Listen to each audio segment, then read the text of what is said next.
देखिए इस क्वेश्चन को हम लोग कैसे बनाएंगे। क्वेश्चन पर ये क्या बोला, A B C D E F एक गोल मेज पर उसके केंद्र की ओर अभिमुख होकर बैठे हुए। क्या बोला, A B C D E F 6 व्यक्ति है जो केंद्र की ओर मुंह करके बैठा हुआ है। ठीक है, अब जब भी ऐसा बोलेगा तो आपको एक चीज याद रखना है, लेफ्ट और राइट। लेफ्ट और राइट आप कैसे याद रखिएगा, मान लीजिए देखिए ये मेरा केंद्र की मुंह ऐसे बैठे तो मान लीजिए आप इमेजिन कीजिए आप है तो आपका राइट इधर होगा, आपका लेफ्ट इधर होगा। मान लीजिए ये ऐसे इधर खड़े है तो मेरा राइट जो होगा ये राइट और ये लेफ्ट, इसका भी वही राइट होगा। तो आपका राइट होगा वही राइट और लेफ्ट होगा। मान लीजिए ये ऐसे खड़ा तो ये इधर राइट इधर लेफ्ट, समझ में आया? ऐसे खड़ा तो इधर राइट इधर लेफ्ट, ये चीज समझ में आया। चलिए अब क्वेश्चन पढ़िए, देखिए क्या बोला, ए बी के ठीक बाई और है, बी के बाई और कौन है, ए।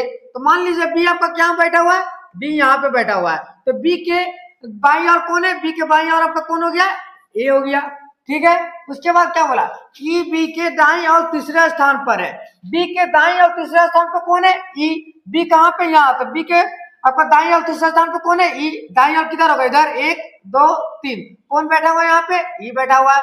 ठीक है, उसके बाद क्या बोला, डी सी के ठीक दाएं और है, सी के दाएं और कौन है, डी। मान लीजिए आपका सी यहाँ पे बैठा हुआ है तो सी का दाएं और किधर होगा, इधर।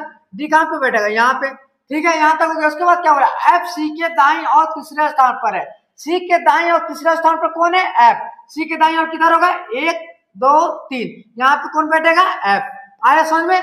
उसके बाद देखिए क्वेश्चन क्या निकालने बोला, ई का निकटतम पड़ोसी कौन है। पड़ोसी मतलब क्या होता है, अगल बगल में कौन बैठा हुआ है। तो देखिए ई का अगल बगल कौन बैठा हुआ है, पहला तो एफ बैठा हुआ है, दूसरा डी बैठा हुआ है, तो करेक्ट आंसर क्या हो जाएगा, एफ डी, ऑप्शन बी मेरा करेक्ट आंसर होगा। आया समझ में। वीडियो समझ में आया तो वीडियो को लाइक और चैनल को सब्सक्राइब सभी को कीजिएगा।